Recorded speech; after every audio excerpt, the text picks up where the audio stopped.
Hi, I am Mu'taz and welcome to the first secret or the first rule for excellent English speaking. Now, this whole video course is going to teach you a very different way of learning English.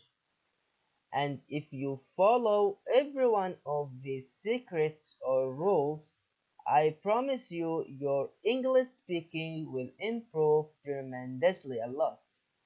You will make a big improvement, and I also promise that you'll enjoy learning English better, you'll enjoy speaking, and you'll feel more confident. All of these things will happen. So let's get started. What is secret number one? Well, secret number one is always study and learn phrases, not individual words. Alright, so what's a phrase? A phrase is simply a group of words. Doesn't need to be a full sentence, although that's fine. But it's a group of words, more than one word. That's a phrase. So this is a very simple rule, simple secret, but extremely powerful.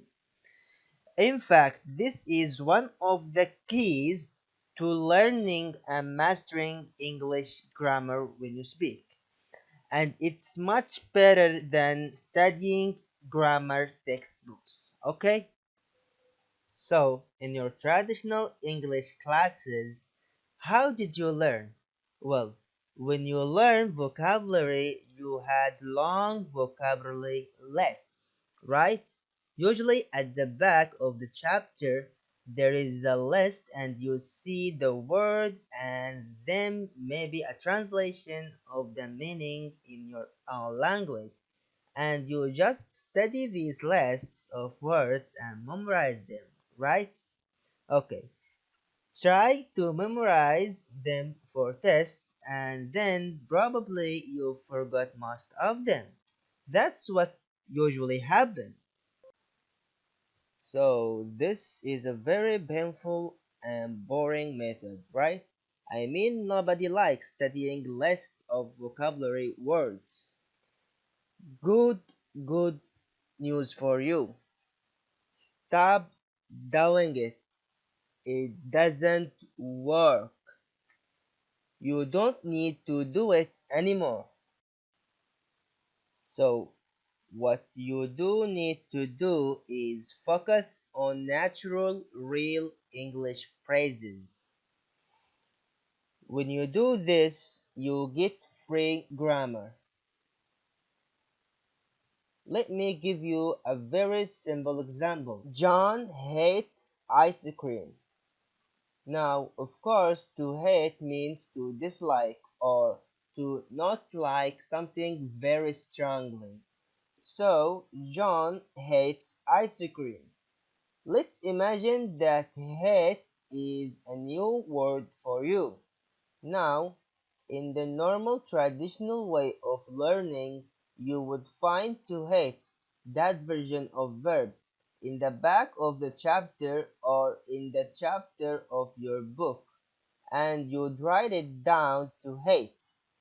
It means to not like something, and then you would study that version of that verb, right?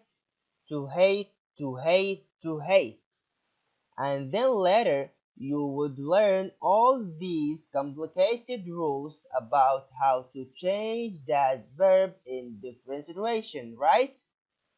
I hate, he hates with an S. And then you have to learn the past tense in the future and all this stuff. And you have to remember the basic form of the verb to hate. And then you would have to remember how to change it. That's the old way of doing it, and it's painful and is boring, and it does not work because it causes you to be thinking too much when you should be speaking easily and automatically.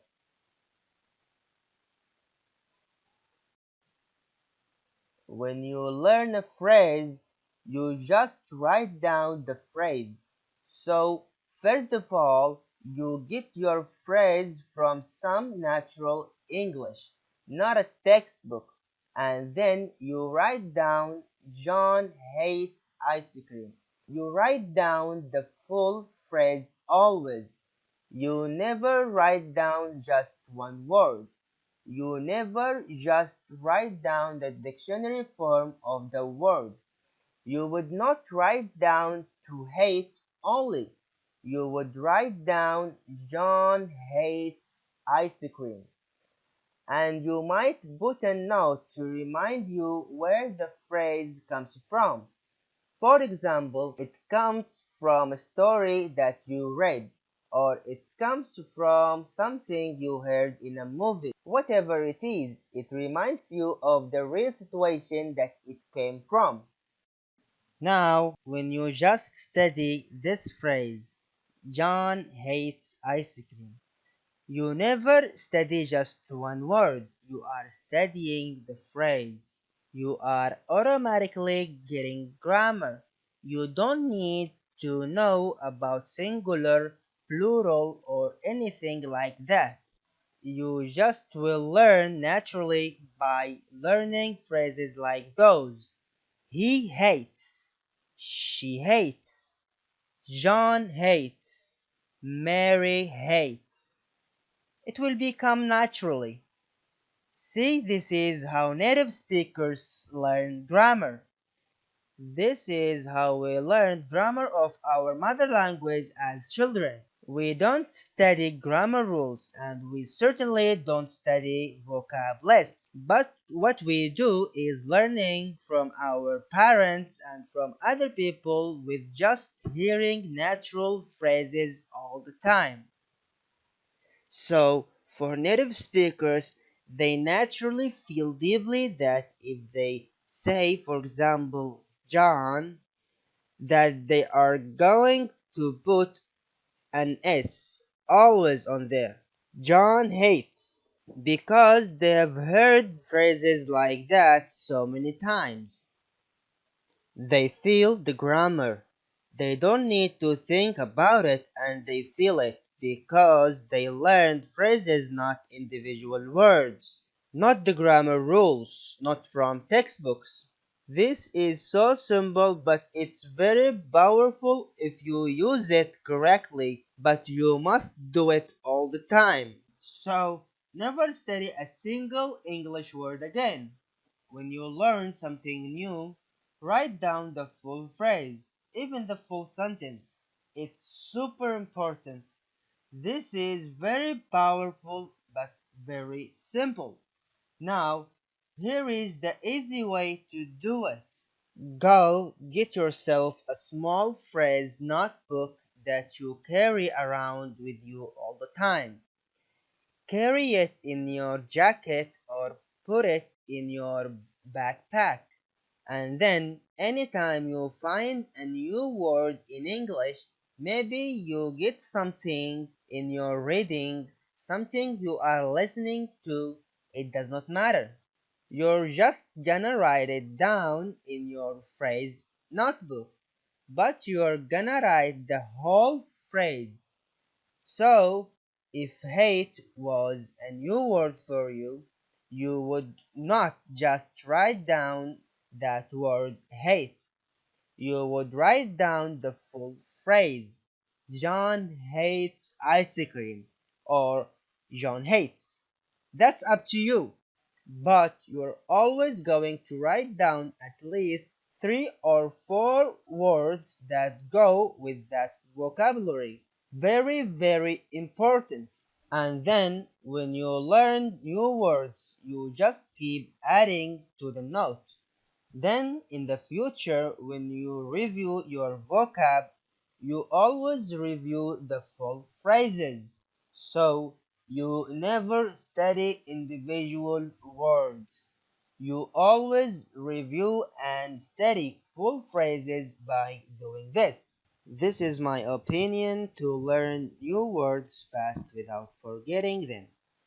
By this method, you can use the best expression in the best situation.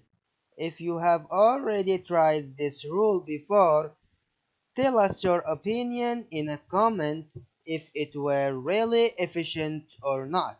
And if you have another way, let us know in your comment to discuss it. If you see this material is handy, please subscribe, share, and like it. Thank you for watching.